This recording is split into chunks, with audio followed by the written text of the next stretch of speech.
Greetings everyone tonight. Welcome back to my channel. Tonight we are going to talk about the nature of fairies, the Mercurial nature of fairies.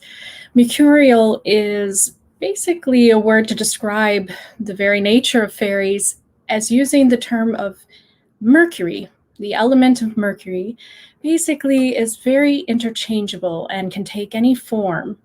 So Mercurial is known to be very flexible, adjustable, taking many different forms and shapes. I did a video about the differences between the Tolkien elves and the fairies, but it was a very short video, about 7 minutes long. And this is going to go more deeper into the psychology of fairies and how they think.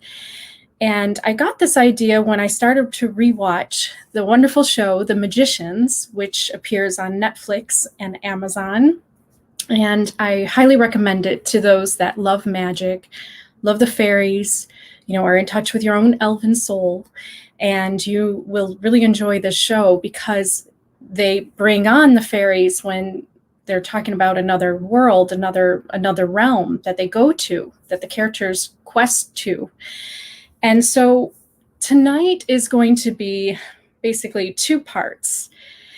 I'm first going to discuss with you about this show, and in particular, how the Magicians, written by Lev Grossman, it was an actual book series first, but how Lev, however you pronounce his name, how he wrote the fairy nature into his story and how they relate to the humans of the stories.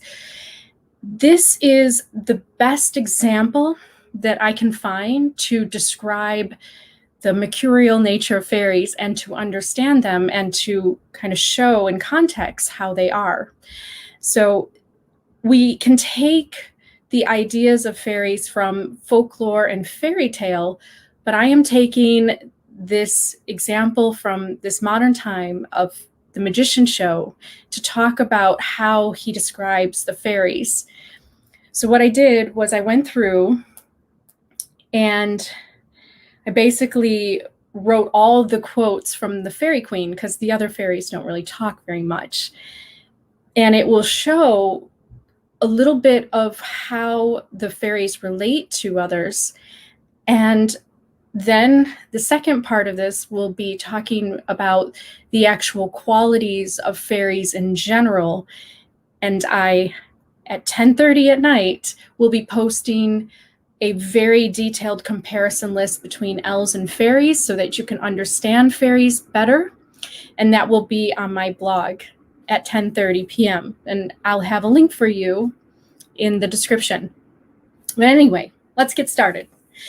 So one thing I want to say, which is incredible, is this video, this whole series of the Magicians.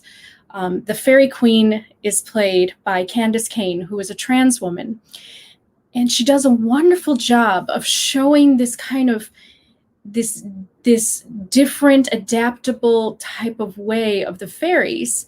So I'm going to go through and talk about what she says in the show to give you an idea of the nature of fairies so that you understand them more.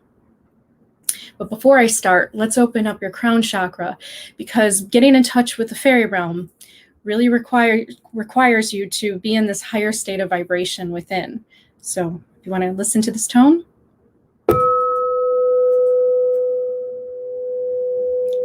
just let that kind of open up your mind. And allow yourself to kind of suspend belief if you don't believe in fairies. And just look at this video as a way of just deep analysis of psychology of other beings that are not human, but are kin to human. And then it might be fun for you. So it's played by the Queen of the Fairies is played by Candace Kane. And the Magician Show is based off of the series of books that I talked about by Lev Grossman. And the quotes about fairies are here. First of all, they have a fairy ambassador. So in order to talk and relate to the fairies, the characters, the human magicians, have to have some kind of middleman in between the fairy realm and the human realm. So the fairy ambassador is telling them that the ways of the fairies are as implacable as they are ancient. So what implacable means, it's a very old term. We don't really use it very much anymore. But implacable, it is about sticking to certain values and honoring certain laws that are important to them. So when it comes to dealing with fairies, they have ancient laws and traditions that they will not break, although there is a mercurial nature to fairies, so there are always exceptions to the rules, which we will get into. So they are actually more adaptable than humans are when they even want to stick to their traditions and their rules, because there is a type of flexibility that comes with them basically judging the situation and deciding what is better for the situation, and not sticking to values or traditions for the sake of it, but are honoring what's really right in reality. So that's the interchangeable part of fairies, is that they do stick to their rules and their traditions in the fairy realms, because as we go through the quotes of Fairy Queen, you'll find out why. But they are more adaptable than humans too, because they're not attached to their values, or their emotions aren't as, I guess, inflexible. So they are flexible, and there are always exceptions to their rules. Fairies in this series require a child, a human child, because they themselves cannot reproduce in Fillory. So it's like the story of changelings that we hear sometimes on Earth, the idea that fairies needed changelings in order to be able to procreate and continue their species. And what a changeling is, it is a stolen human child that then is raised in the fairy realm to have the same qualities and traits as the fairies.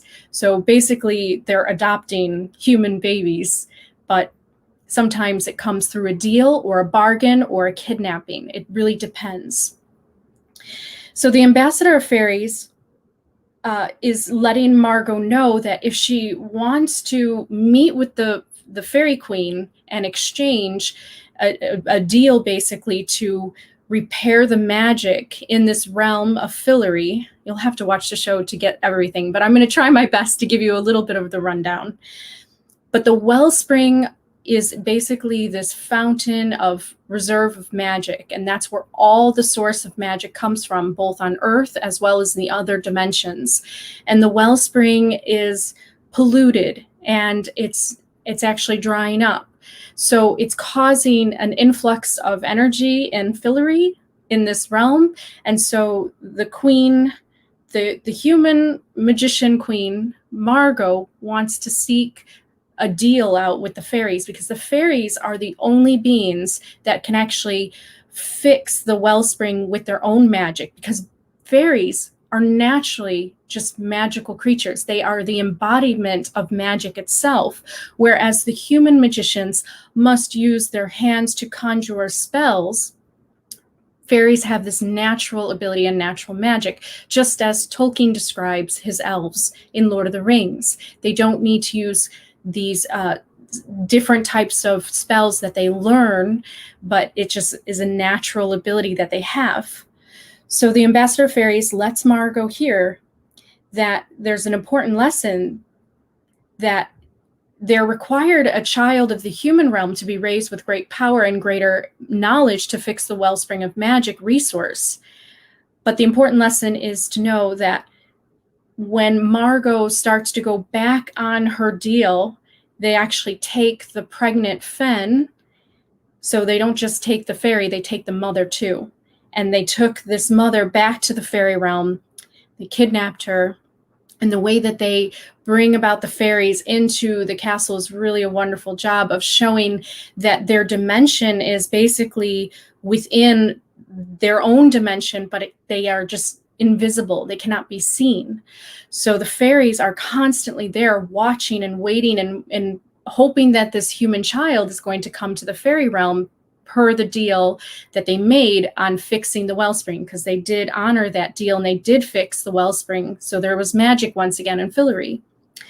So the ambassador of fairies is as wise as the fairies and can relate to both the fairies and the humans at the same time, and says to her that, well, Fen was taken because you tried to get clever and go back on your deal, on your word.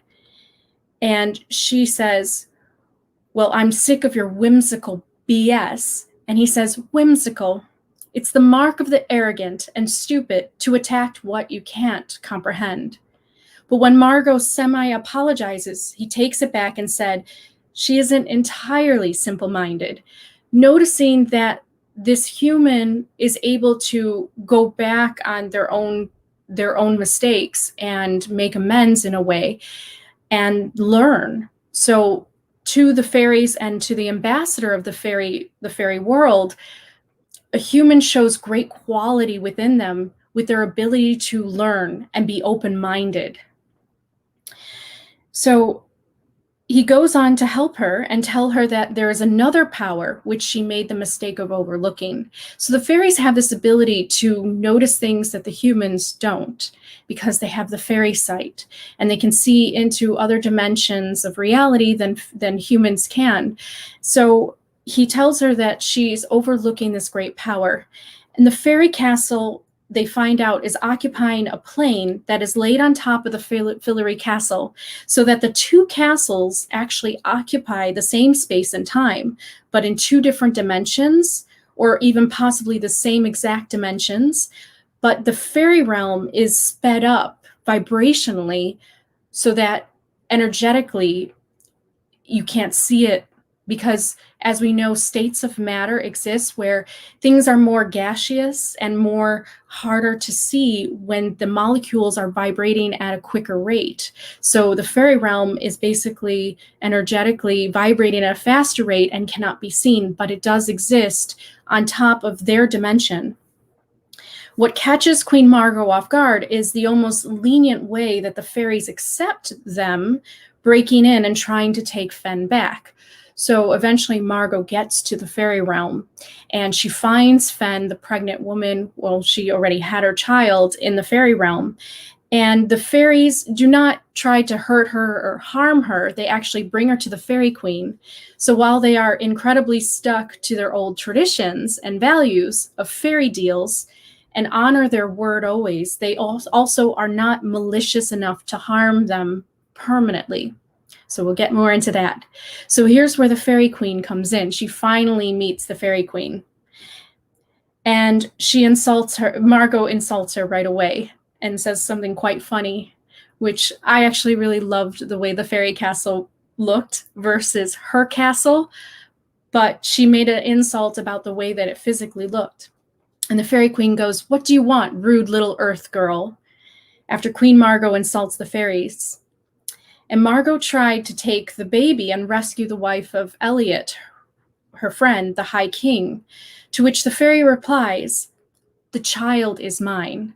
So you cannot have the child. You cannot go back on your deal or your word, but you can go from my castle if you find your own way." So there's always quests involved with fairies. In this way, the fairies are described as teachers, but in an indirect way. They test humans. They're testing Margot to see, is she intelligent enough? Are they smart enough to get out of the fairy realm on their own? Or make a deal and use that as further leverage. Margot said the gods won't answer her calls anymore to fix Fillory, and the fairy queen says, because you ask of things, offer something to him instead. So she is wise and she knows how to deal with the gods in a way that the humans just don't. And so she understands that Margot needs to actually make an effort to connect to the gods and to offer them something rather than just ask them straight out. And then the fairy queen says, travel from this world, the fairy realm, which costs you dear. I don't make the rules. Oh yes, that's right. Yes, I do. We will be seeing each other soon, I suspect. So even though the Fairy Queen will not back down on the deal to heal the wellspring in exchange for a changeling child, she still goes the extra mile to give a special fairy hemp plant to bake into the little cakes for the god that Margot is seeking. Yet she keeps them in the fairy realm a little bit longer till she gets another toll for passing through their realm. So in order to pass through, and this is kind of accurate of tales of fairies, in order to pass through the realm between the fairy dimension and the earth dimension or the filigree dimension, you have to pay a toll. And the toll happens to be an eye from Margot. So one of her eye is taken. But here's the thing, the Fairy Queen keeps the eye in a cage on her wrist, so it's not impossible to get her eye back once again through other bargains. She wears it as a bracelet, and it's constantly dangling in front of Margot. She's basically dangling a carrot, which is her eye, her own eye, in front of her, because once again, this is going to be ultimately a lesson for Margot. We'll get into that.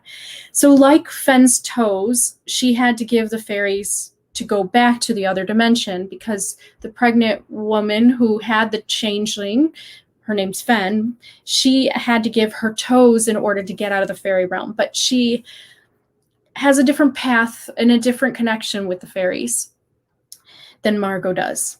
Then the fairies decide to overtake the Felurian realm completely to use them to the fairies' advantage since they were hunted down for their magic at one point by human magicians and still are in Fillory as well as on Earth. So the Fairy Queen has said all libraries have been purged of books of fairies or their true existence. So this is why most humans don't know that the fairies exist because, and many other magicians, they don't have many information on the fairies. The fairies have been kept mysterious for a reason because they have been persecuted against and they have been hunted down to be killed for their magic. Sounds pretty true. Her quote is this: "Any Lorien aware of the existence of fairies has been instructed to keep their mouths shut or they lose their tongue. Please don't underestimate me again. It hurts my feelings." So note this, that the fairies don't actually eat the body parts of humans, but they take them as a form of exchange for a deal because they don't have regular commerce. They don't have an economy of money.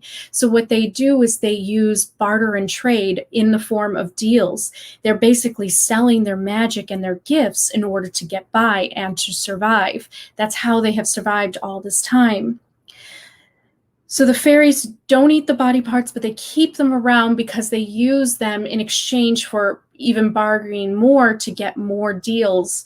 And, you know, basically what happens is if a fairy takes something of a human, then they will offer to give it back if they get something else in return.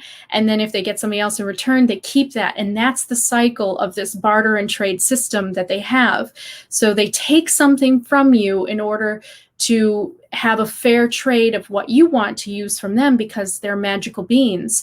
And so they're not just going to give out their magic freely. They're going to actually ask something from you. This is a bit different than Tolkien elves because in his story, we know that Galadriel gives freely of herself the gifts for the Fellowship to help them. So I'll do another video on more differences between the elves and the fairies in this way, but elves and fairies are similar in many ways, but fairies are all different types of beings. And these particular beings show this very mercurial but wise and ancient nature. So that's why we're going through this. So the Fairy Queen realization of the effort and the heart of humans starts to happen. So the more and more that the Fairy Queen gets to know the humans, these particular characters that are on the quest, she starts to, I guess, grow fond of them, or at least trust them. It is found that fairies once lived on Earth and were enslaved by powerful magicians, and the Queen decides to try to help her fairies back on Earth and start to kind of form a team with the helpful human magicians that are now wanting to help the fairies. And one of them happens to be, spoiler alert, one of them happens to be Julia Wicker, who does start to become a goddess. So she is finding out this new type of power and leveling up, as she called it.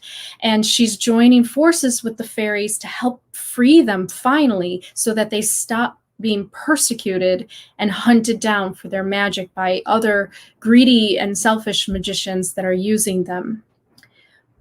But the fairy queen is cautious, and so she doesn't trust right away. So in order to get the trust of the fairy queen, you really have to show the depths of your heart. You have to show yourself in many different little tests that she does, mental tests, or even physical quests and tests that she gives to Queen Margot. And she says this to her: "You want me to put on a slave collar? Tell me, what is smart about rendering myself defenseless and then entrusting my life to a powerless magician?" she says to Julia. And Julia demonstrates her own power, and the fairy queen says, "You're God-touched, but it doesn't mean that I trust you. What is it that you want from us? Fen is healing a mother's wound by saving my fairies, but you, why go so far, Julia?" And then Julia responds basically saying that she wants to do good with her powers because she has been God touched, and she wants to now use her powers to help save the fairies. So when the fairy queen is taken to the other fairy earth slaves as basically kind of like a Trojan horse, basically, to try to help free the other fairies, she is recognized by one fairy named Sky, but is quickly told to never bow your head to anyone, because Sky recognizes her and says, "Oh, my queen's the fairy queen." And the fairy queen does something very different than other earthly kings and queens have. She tells the fairies, "Do not bow to me." So it means that their level of governance is a lot different. I wrote this down. It's different than human kings or queen commands on earth to bow to them. This fairy queen does not want she does want loyalty, but she also wants them to each be sovereign and not bow to her, but respect her rule nevertheless. So this is a curious nature of fairies. There is this push to become sovereign of themselves as fairy citizens of the fairy realm. Like if you're part of the fairy realm, the fairy queen will not order you around, or she will not demand you to love her or worship her. She will show herself worthy of that following by her actions. It's the same thing that we see within Tolkien's stories about the elves. This is true leadership that only a handful of humans that have been in these places of power have ever really demonstrated, because a lot of human kings and queens in history have required worship or allegiance in many ways and demanded it. But with fairies, it's not a demand, it's not a command. It's just waiting and watching and observing what your citizens will do, and a desire and a sense of duty or obligation as a fairy queen to provide the protection and the services to her people. So it's a really unique way of governance that we see, and I just absolutely love that. Her speech to her enslaved fairies then when she enters the prison is this: "Though we have been separated by time and space," because the earth enslaved fairies have not seen Fillory. They are the younger generations, and they didn't escape to Fillory. Because the story is that the earth fairies used to live here, and then they had to escape to another dimension, another world called Fillory, and then that's where they have been living and hiding out. But some fairies did not all escape. So she's talking to them saying, though we have been separated by time and distance, we are the same. We are spun from divine inspiration, blessed.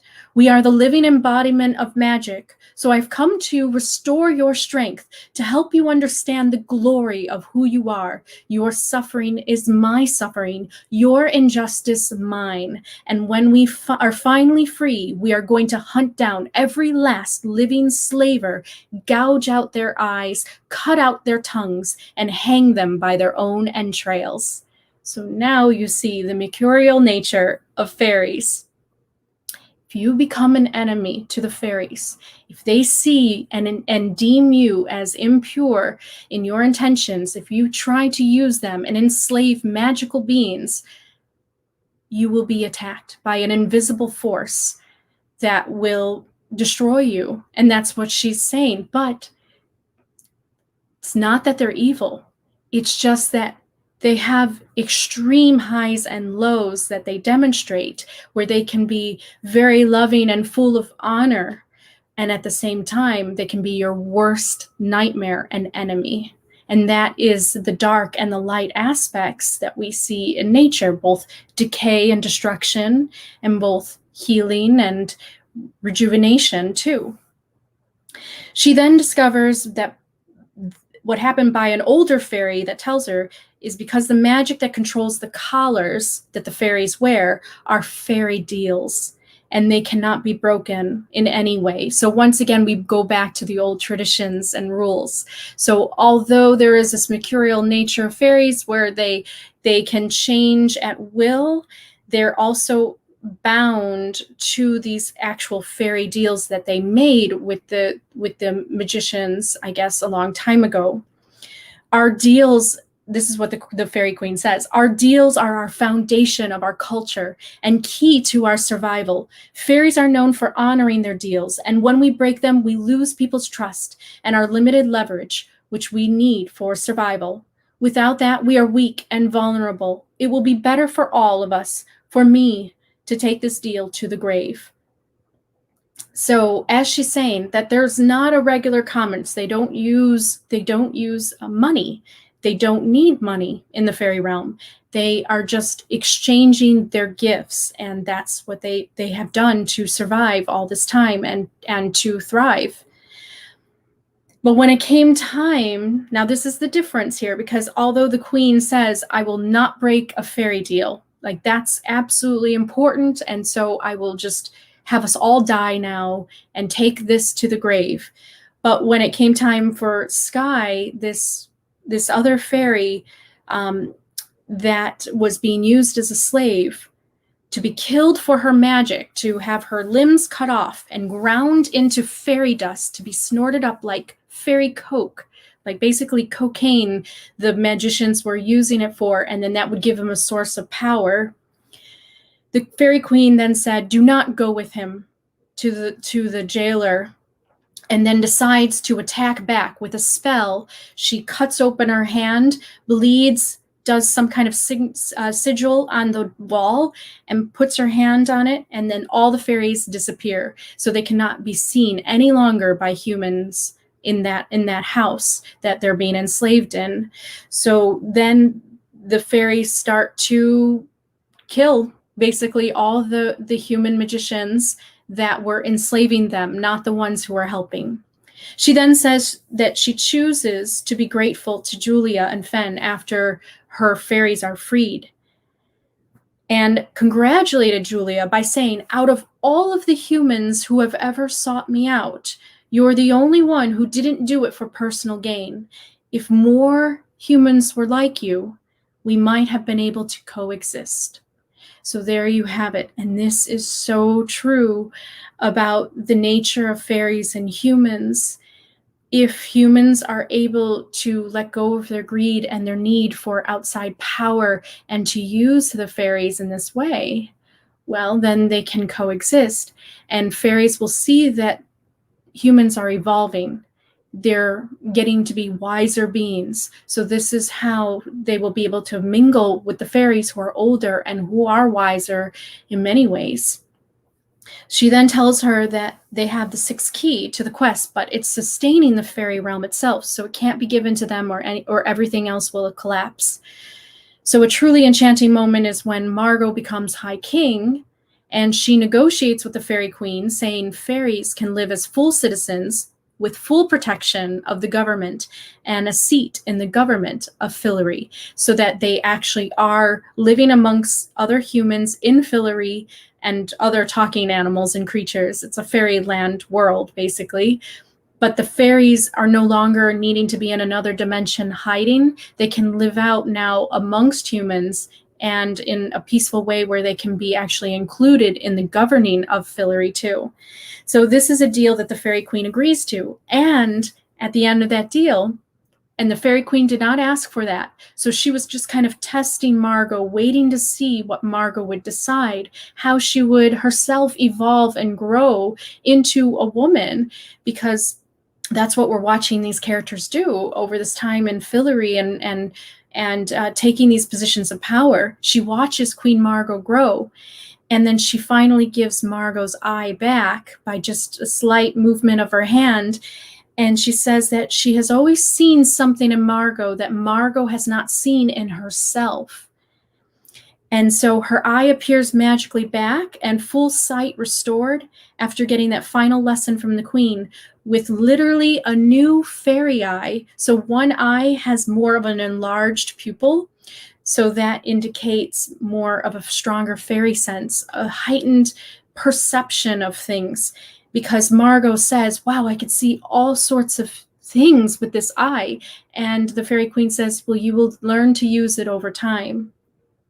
So a fairy eye quite literally means that she has a heightened perception and she could read deeper into the realities of energy and of things around her.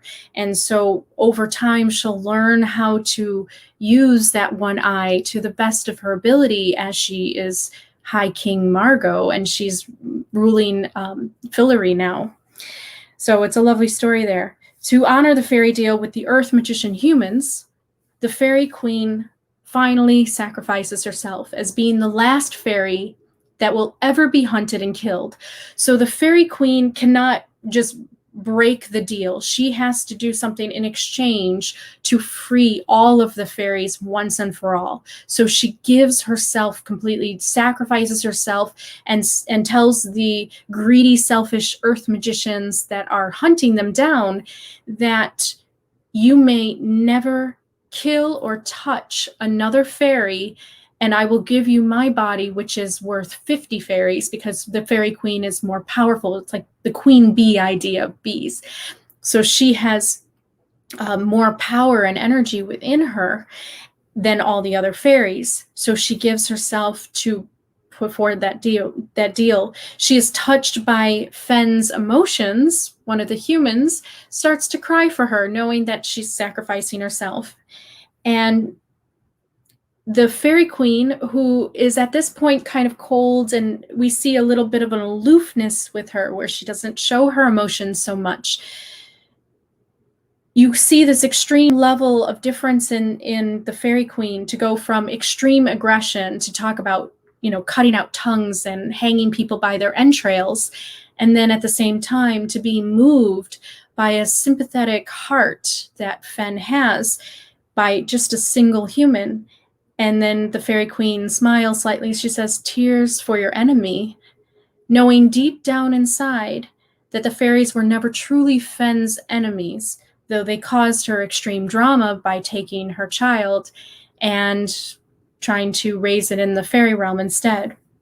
The takeaway is this, of all of that: fairies contain both good and evil, depending on where you stand with them. Okay, so this is the Mercurial nature of fairies, where they can take any shape, any form, become, part of any reality, any dimension. They're multidimensional beings. And at the same time, they can also appear both good and evil, depending in your alignment to them and in your allegiance, I guess, to the fairy realm. So this is a very extreme kind of way to understand the psychology of fairies, that they contain both good and evil aspects depending on where you stand with them, and wear them as a mask, a different mask, depending on either situation. So they can be, like I said, ruthless, scary monsters almost, where they want to kill and attack humans, but that is out of revenge, and it's also self-defense. But then they also can put on a mask and be very wise, very loving, very understanding in their own nature too. So we see this extreme aspect within them, and they represent, I think, the capabilities for that extreme good and evil in humans. But for some reason, in fairies, it's more accepted within them. Like they accept all their light and dark aspects within themselves because they know that their darkness does not come from an unenlightened, unaware place, but it comes from understanding the truer nature and the reality and the rhythm of the universe that needs to be made right in many ways, the harmony that needs to be had, that yes, there are enemies of fairies that need to be attacked and they need to be harmed because that's what they deserve in many ways. But on the other hand, there are those that need to be blessed by the fairies and given gifts and enchanted and helped along the way. So you see that dichotomy within one being in the Fairy Queen. We see it really in particularly in this show, but that's very accurate of how fairies are and why in folklore and fairy tales you have all these stories of fairies can be healers, they can be kind to humans, or then they can hex humans and they can cause them problems and drama in life. Well, it depends where you stand with the fairies, which determines your experience with the fairies. So keep that in mind. So the Queen's last word, unfortunately, spoiler alert, but it's really important to watch it yourself. I'm just kind of going through this to help kind of show you the psychology of the fairies. The Queen's last word is this: you made a deal you will regret. She says that to the magician who's about to kill her. And the magician says, oh, well, you will never know, because she thinks that the fairy will just be dead. And so it doesn't matter what her consequences are. Earth humans are a lot like that, where they don't think about the future consequences to other worlds.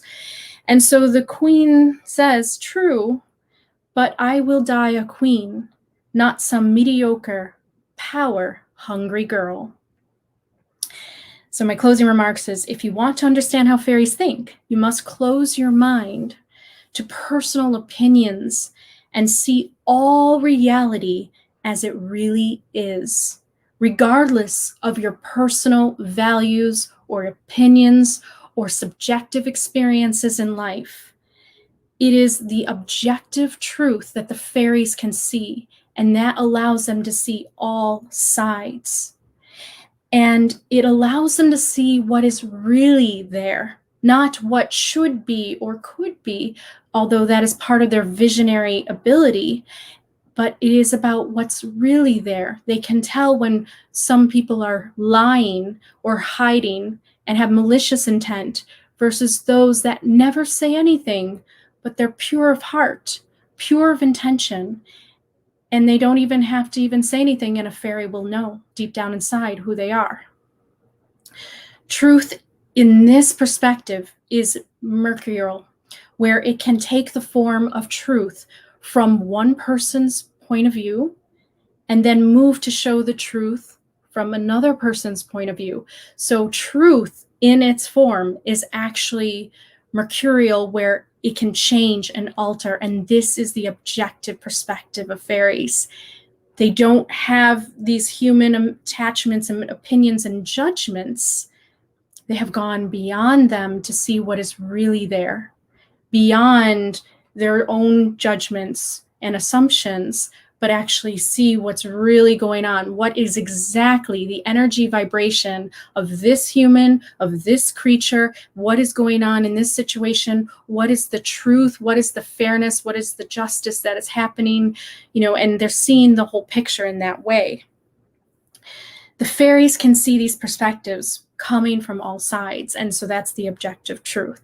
So the book does an amazing job The show does a great job of showing this visually, this deep inner psychology of fairies and how they basically live and how they run their realms and how they relate to humans.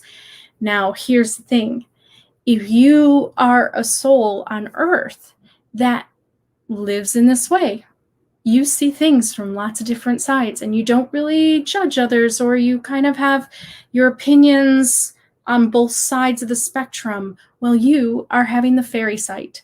You are basically in that same state of consciousness that the fairies are in. And so this was a very accurate way of describing the fairies. I think Lev did a really amazing job by bringing these characters to light for us to see how the fairies really relate, communicate, and coexist with humans, or can. The second part of this, I wanted to talk about just a rundown of basically traits of the fairies. So this is going to be on my blog, so it will be written down for you so you can go through it on your own, at your own time, just kind of, let it absorb into you. But I'll go through it here. So fairies belong to the fairy realm and are known as a type of fairy. The fairy realm is basically another dimension. It is another dimension of space, of time, that can exist within the same time as us. It also can be exactly on this earth, but it can just be parallel to the earth. It also is a dimension of consciousness within your imagination. So you can get to the fairy realm, which I have said before on my channel, by getting to that place by your imagination, by your creativity, and by allowing yourself, I guess, the freedom to explore the vast consciousness fields of awareness, and basically allow yourself to just see all possibilities that exist in particular lands and different beings. So this is the fairy realm. It is another dimension. It also can be right here, and you can experience the fairy realm around you, as well as be something that you visit too. Elves are older. I'm sorry, not elves. I want fairies here. Did I do this one? I don't want to do the elves. I want to do the fairies. Let me go to here. Sorry about that, everyone. I think I just copied the wrong one. But I will be showing, because I don't want to talk about the elves yet, because the elves will be coming on another video for you. And you know what? I'm just going to go through it just without, you could just read the blog yourself. So I'm just going to remember everything that I wrote here. So fairies is a general term for all sorts of elemental beings that are represented in the different elements that we know of on Earth. But fairies themselves can be in both physical form, and this is the mercurial nature of them.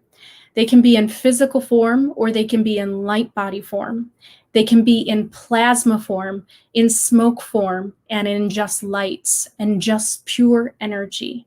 So they can take shape at will, and they can appear in all sorts of sizes and looks and descriptions and physical.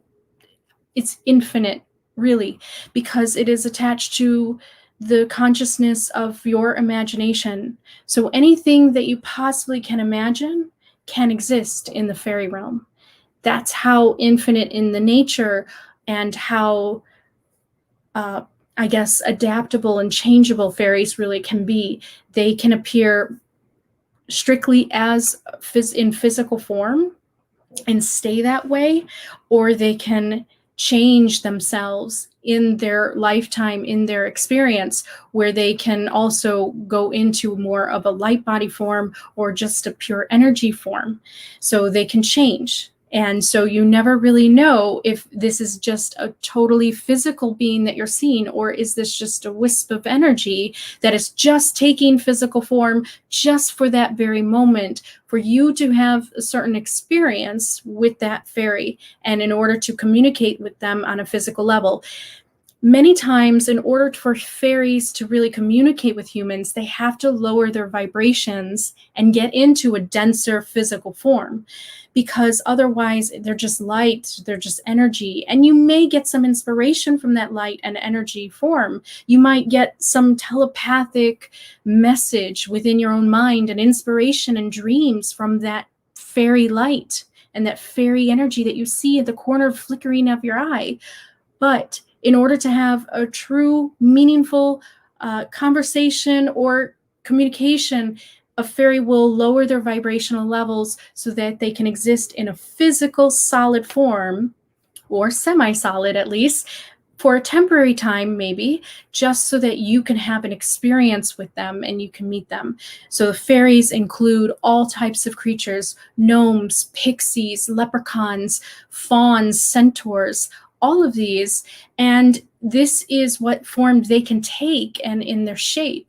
Fairies, in another version of the winged creatures, or even fairies of just light, like what Brian Froud talked about, fairies of light and energy can take either shape or form that they decide. So you never know how a fairy will actually appear to you. Fairies themselves are older than space and time. In many ways, they are part of the Big Bang, the consciousness that goes into awareness, and they represent the embodiment of nature. So they represent fire, water, earth, air, and then they also represent cosmic ideas or universal values such as forgiveness, freedom, darkness, magic itself. And so, and that's just a small example of it, but they can take titles. And when they take titles such as the Fairy of Forgiveness, then they embody all aspects of forgiveness. That's what a fairy does.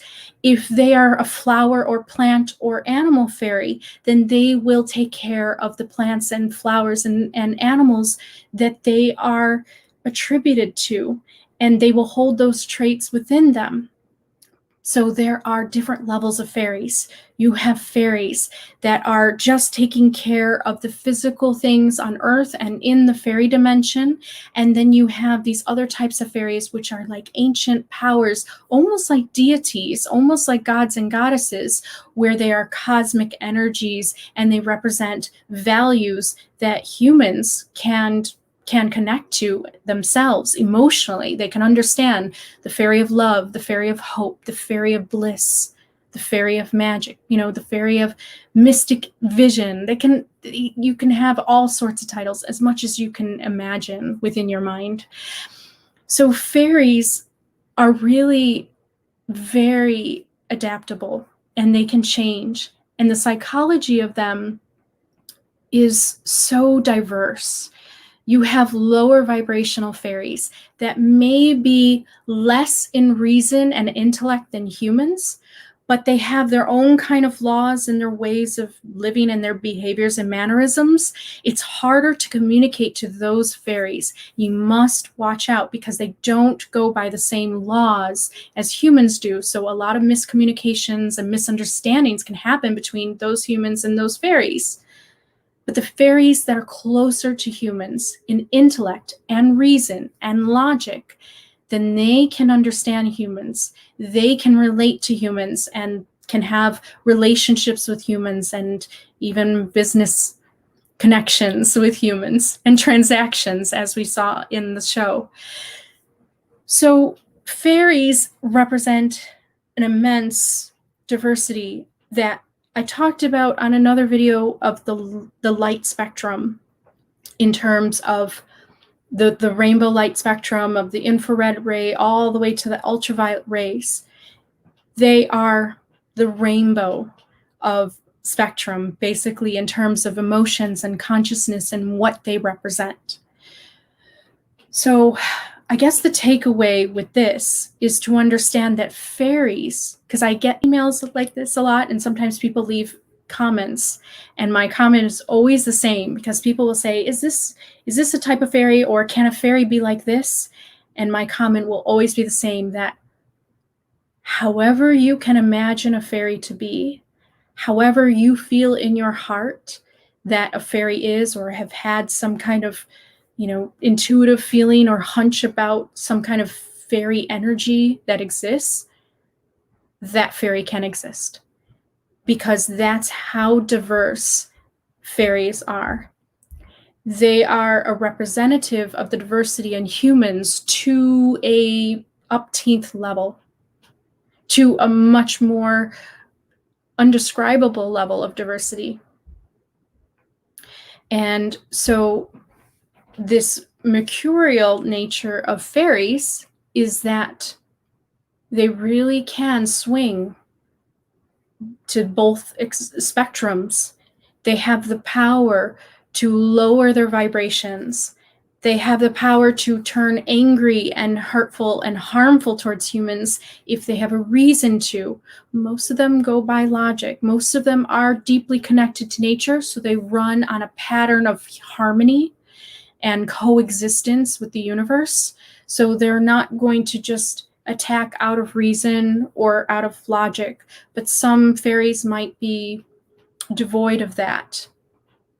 But the fairies that are closer to being in harmony and in relation to everything within the environment and ecosystem and represent that harmony within nature, well, they are going to reach for a coexistence with humans, or at least try their best to not interfere. And that's why you don't see fairies so much, because the very nature of them is this duality that exists within them.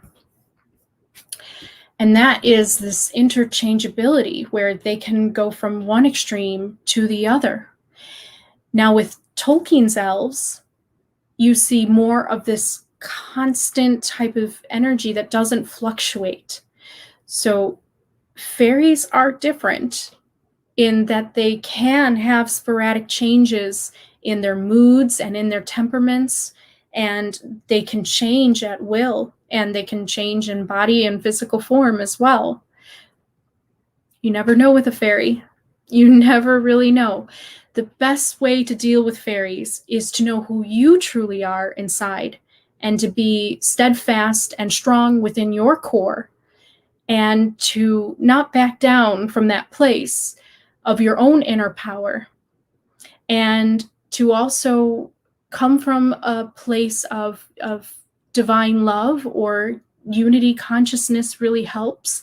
Because if you're in unity consciousness when you are relating to the fairies, then you will not see such division in your differences, but you will strive to find the unity and what is the commonalities and the similarities that bring you together. So as the veil starts thinning, people will probably see we're entering into higher dimensions, just consciously and in humanity. People will start to see other beings in this way. And so if humans are very secure within themselves and they have evolved and have moved themselves consciously and mentally to a higher place, they will be able to relate with these beings as well. Just be cautious of the fairies, because they are both fair and perilous, as Tolkien said about the fairy realm. So I hope that this helped you, and we can go to the chats. I can see some comments here. Thank you so much, Hananle Stephen, for your super chat. Thank you so much. I really appreciate it. Thank you. Yes, Maigavanen, everybody, and if those of you who are new, Maigavanen is Tolkien's Elvish for well met. So let's see your comments here. So Noreen, are fairies in relation to angels and demons? Very good question. And you know what, Noreen? I'm going to save that question because I actually just made a thumbnail for that video that will be coming next week. I promise. Because I really want to bring in more clarity about angels, fairies, and elves. and even aliens too. And so we'll talk about that. Can fairies be in relation to angels and demons? Well, I did a blog about how many fairies were actually thrown into the category of demons or angels, depending on what side you are in terms of your appreciativeness towards them or your fear of them. So if they were thrown in with the demons, it's because it was coming from a place of fear or religious, I guess, values that were sticking to the Bible. So anything that was outside of the Bible, any creature that's not human would be seen, you know, as maybe something that was an abomination or something that shouldn't be here on earth. So they could be attributed to demons. In the Quran, you have them called jinns. Jinns are interesting in the Quran because jinns are spirits that are not in physical form, and they can be helpful and serve God, or they can go against and be like tempters of humanity. So it's kind of the same thing. But there's a difference in, I guess, the way that they describe jinns. But fairies are elementals. And so I'll just say that demons are creatures that have been designed within the human mind and within the maybe the divine messages that people have received to be punishers and to be tempters of humans. And punishers in the idea that if you got to a state of hell, the demons are the ones that use the pitchforks on you and punish humans. Fairies do not do that. They punish humans in other ways. As you saw in that example with the fairy queen, it's not really a punishment, is it? It's more like a lesson. Fairies do teach humans lessons. And I will get more into this because in many ways, fairies actually represent the conscience of humans, telling them to be good or do bad. So it's a test. Fairies are kind of testing humans, but they're not necessarily the tormentors or the punishers as demons are said to be. But there are some similarities where you can call on a demon and you can strike a deal with a demon and you can get some kind of power. And a fairy, same way. You can call on the fairies and you could strike a deal with the fairies. But in terms of, I guess, in relation to humans, there's a difference. So I'll get more into it in another video. That's a really excellent comment because I know that I've been thinking about that, how to clarify and how to really, you know, bring more understanding to what is a demon, what is a fairy. It needs to happen for sure. And we will get into that more. Philip, it is hard not to see the fairies as dark or evil initially, but when you learn about the history and trials they have had to endure, you can understand that they have reasons for their stern and severe nature. Wonderful comment, Philip. Yes, I agree. And you see that, I mean, very much so. As I said in another video, the fairy folk were persecuted in religious ways. You know, if they were living in the forest and they were not worshiping in the churches, they were hunted down by the Christian Crusades and by other cultures that deemed them as evil. So in many ways, yes, it's very true. Like the fairies were persecuted and had to leave, you know, and so many of us are in reincarnated fairy souls from that type of, I guess, civilization, here to try to coexist with humanity once again. Because we are past, hopefully, those dark ages of the Crusades, although it threatens, right? It threatens to always come up again with persecution against each other, religiously speaking. But I believe that human consciousness has evolved where we cannot have public hangings and, you know, burning at the stake. We can't do that. You know, we can't persecute in that way. So fairies are coming out more and more, and it's feeling safer to do so. Ryan, people in the past sometimes confuse them as either angels when they were fairies and vice versa to humans. They can easily be mistaken as one or another.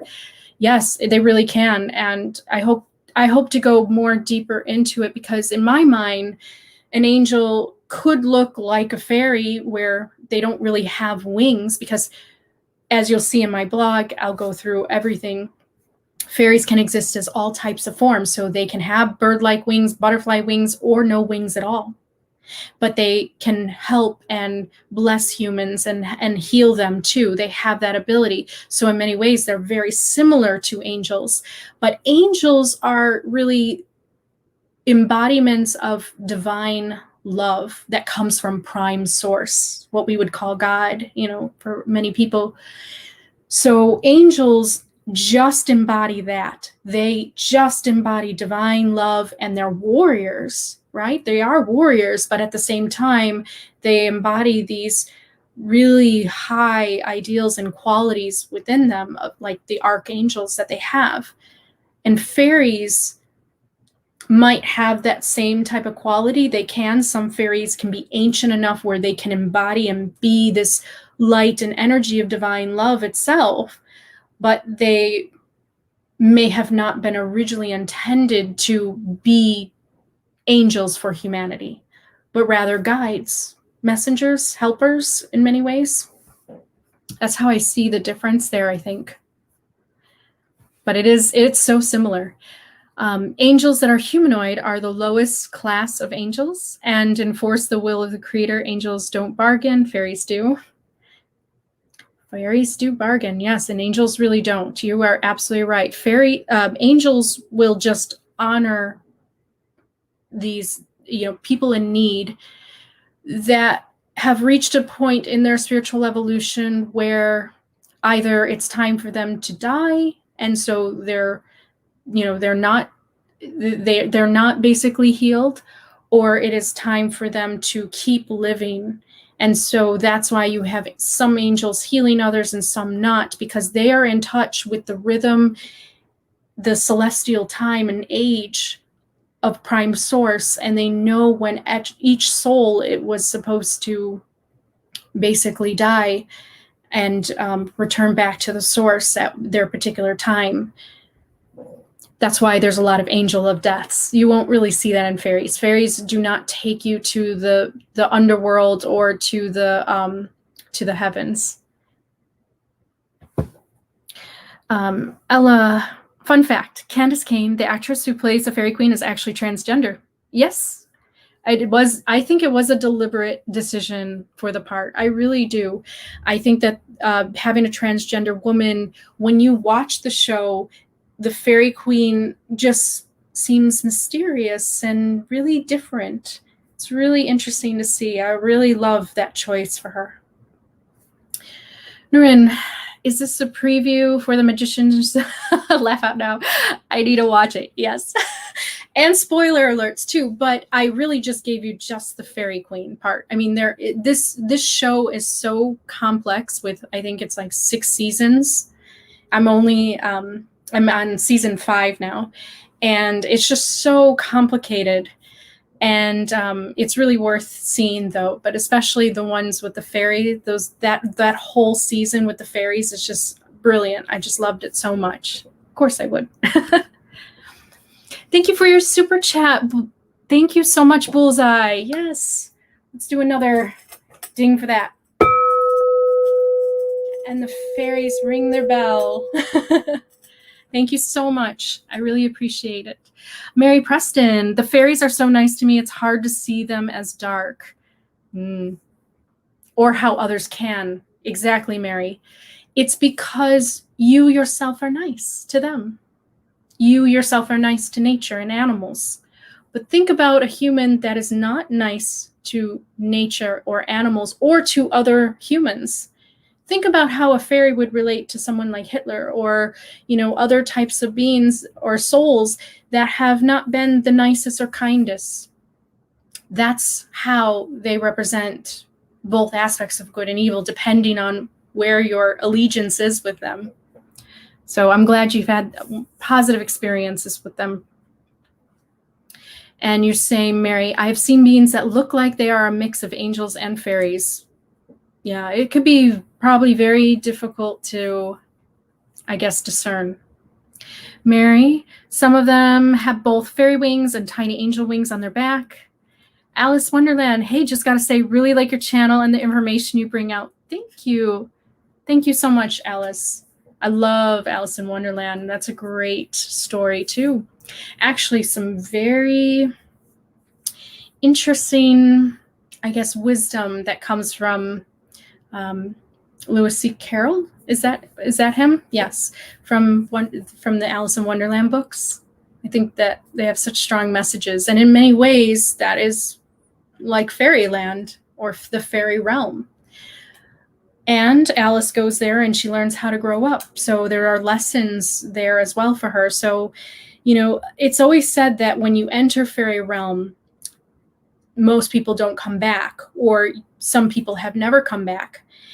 And the reason is because they have not finished the quests of actually figuring out what it is that they need to do in order to come back.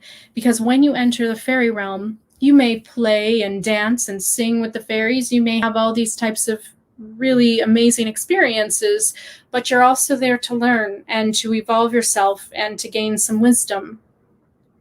And so in many ways, people who go to the fairy realm in the stories, and people who don't ever go to the fairy realm, is because they were not ready to, they were not ready to leave the fairy realm.